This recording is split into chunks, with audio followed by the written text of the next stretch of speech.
दोस्तों, ये कहानी है फ्री फायर के इतिहास की। शुरुआत में बारमूडा मैप के सारे लोग शांति से रहा करते थे। फिर आए कुछ लोग जिन्होंने बारमूडा मैप का बंटवारा किया, सभी हिस्सों को अलग अलग जगह में बांट दिया और वहाँ पर राज करने लगे। ये है सकुरा बारमूडा की राजधानी, पीक का क्रूर महाराज और इकलौता 5 द्वीप का मालिक। और ये है क्लॉक टावर के महाराज हिप हॉप। सकुरा के बहुत बड़े दुश्मन जिनका एक ही मकसद है, पीक पे कब्जा करना और सकुरा को मारना। बारमूडा मैप में और भी राजा है, जैसे फैक्ट्री पे सीजन 3 और रिम नाम विलेज पे सीजन 4 जो चर्चे में रहते हैं। और कुछ राजा हैं जिनकी उतनी चलती नहीं है। पर एक ऐसा भी राज्य है ऑब्जर्वेटरी, जहां महिला राज करती है। और फिर आते हैं महाराज विक्टर, जो है पबजी से, पर फ्री फायर वर्ल्ड में उनका दबदबा है। दोस्तों, पर एक ऐसी जगह भी है, ग्रेवयार्ड। वहाँ जाना तो दूर की बात है, लोग उसका नाम लेने से भी डरते हैं, क्योंकि वहाँ राज करता है ज़ॉम्बी सामुराई, जिसके पास मुर्दों की सेना है। बाद में आते हैं ये जंगली कबीले वाले क्रिमिनल्स, जिससे कोई भी महाराज दुश्मनी नहीं करना चाहता। यहाँ पर बहुत लोग आए और चले गए, पर ये कहानी है उस आदम की जो अभी तक तो एक आम आदमी है, पर आगे जाके वो बनेगा पूरे बारमूडा का इकलौता महाराज।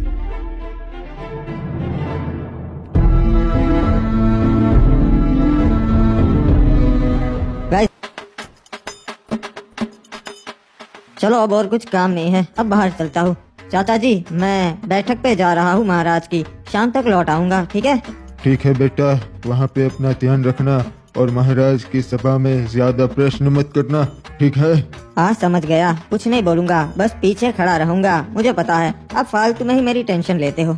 यहाँ के लोग ठीक नहीं है। अरे क्या रे आदम, कब से तेरी राह देख रहा था मैं, अब तक कहाँ था? आधे घंटे से यहाँ खड़ा है। अरे माफ कर दे मेरे भाई एंड्रयू, थोड़ा सा काम था यार, इसीलिए लेट हो गया। चल बताओ, और क्या बताने वाला था तू मुझे? अरे कुछ नहीं रे, ये लोग तरह तरह की बातें कर रहे, खजाना यहाँ पर है, वहाँ पर है। मैंने सोचा मैं तेरे से बात कर लेता हूँ, तेरे को पता रहेगा। अरे हाँ एंड्रयू, वो मुझे पता है, पर उसके लिए हमें वहाँ जाकर देखना पड़ेगा। अरे लोग तो कह रहे वो अफवाह है रे, ऐसा कुछ नहीं है, अपन को पागल बोलेंगे, वो तो वहाँ जाके ही पता चलेगा। चल मेरे साथ। वैसे तू यहाँ बाहर की ओर काहे को ले आया रे? यहाँ पे क्या होगा? यहाँ पर तो अपन के बस्ती की हद आ जाती है और आगे पूरा समुद्र है, यहाँ पे क्या ही होगा? हो सकता है एंड्रयू, जो भी है यही हो सकता है। एक बात बता आदम, तेरे को कैसा मालूम कि खजाना है यही परिचय? हाँ, मछुआरों को तो कभी नहीं मिला। मुझे लगता है खजाना लहरों से किनारे तक आ गया है एंड्रयू। मैं कल रात को काम से घर आ रहा था, तभी मैंने देखा कि यहाँ पानी में कुछ चीज चमक रही है और बहुत ज्यादा चमक रही थी। अरे ऐसा थोड़ी ना एक खजाना था तभी चमकेगा, कुछ और भी हो सकता है रे। वो जानने का सिर्फ एक ही तरीका है। अबे कूद गया, अबे अपन को तैरना नहीं आता बे, मैं कैसे आऊँ? मेरा शक सही निकला, ये वही प्राचीन खजाना है। देखा एंड्रयू, मैंने कहा था ना, मुझे रात को कुछ दिखा था, ये वही है प्राचीन खजाना जिसकी लोग बातें करते हैं। क्या बात है रे, अपन ने ढूंढ निकाला? महाराज, वो प्राचीन खजाना हमारे शहर के लोगों ने ढूंढ निकाला है। क्या बात है? आखिर कौन है वो जिन्होंने ये खजाना ढूंढ निकाला? महाराज, ये खड़े इन्हीं दोनों लड़कों ने वो खजाना ढूंढ निकाला है। इनका नाम है आदम और एंड्रयू। जी महाराज, अपन ने और अपन के दोस्त ने बहादुरी से समुद्र में से वो खजाना ढूंढ निकाला, बहुत मेहनत लगी। शाबाश लड़कों, तुमने तो बहुत बहादुरी भरा काम किया है, तुम्हें तुम्हारा हिस्सा मिल जाएगा। नहीं महाराज, हमें वो हिस्सा नहीं चाहिए, हमारा हिस्सा आप शहर के वासियों को बांट दीजिएगा। अबे येड़े आदम, ये क्या बांटने की बात कर रहा बे? क्या बात है आदम, हमें बहुत अच्छा लगा, तुम्हारा हिस्सा मैं नगर वालों को दे दूंगा।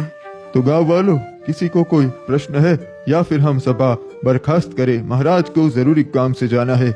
महाराज, एक और बात थी जो आपको बतानी थी। गांव वाले आपको अपनी 60% कमाई दे देते हैं, तो मैं ये आपसे विनती करता हूँ कि अगर वो आप कम कर सके तो इससे हमारे राज्य का भी फायदा होगा और राज्य के लोगों का भी फायदा होगा, दोनों तरक्की कर सकेंगे। मुझे तुम्हारी ये बातें बहुत अच्छी लगी आदम, मैं इस पे जरूर विचार विमर्श करूंगा। आपका भी धन्यवाद महाराज कि आप मैंने जो कहा उसके बारे में सोचेंगे। चलिए नगर के वासियों, आज की सभा यही बर्खास्त होती है। आदम, लगता है तू येड़ा हो गया है रे। एंड्रयू, हमें अपने लोगों के लिए भी सोचना चाहिए। मैंने तो महाराज को बस सच्चाई कही। तेरे को कितनी बार बोला है रे, यहाँ चुप रहा कर। तू और चाचा बिल्कुल एक जैसे है, जब देखो तब चुप रहा कर, चुप रहा कर। चल अब बोल, आगे कहाँ जाएंगे अब?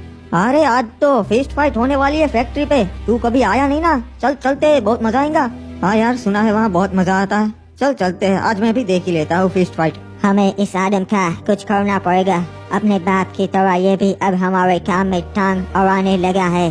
समझ गया महाराज, इसका काम हो जाएगा।